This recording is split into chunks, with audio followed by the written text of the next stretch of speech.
தானும் நாடும் ஒன்றனக் கண்டு தன்னையே தந்த மன்னன் சிவாஜி தாண்ட ஜாதியா? மன்னர் குலத்தில் மகுடம் தாங்க முடியாதா?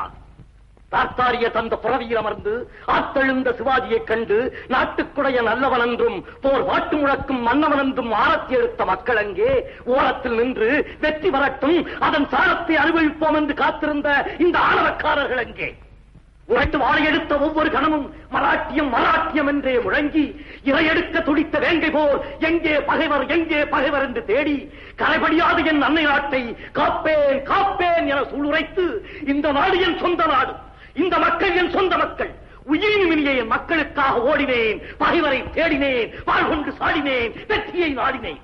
பகை தேடி வெல்ல மட்டும் உரிமை உண்டாம், முடிசூட்டிக் கொள்ள மட்டும் தலை செய்வாராம். அரசியலை நான் அறியாதவனா?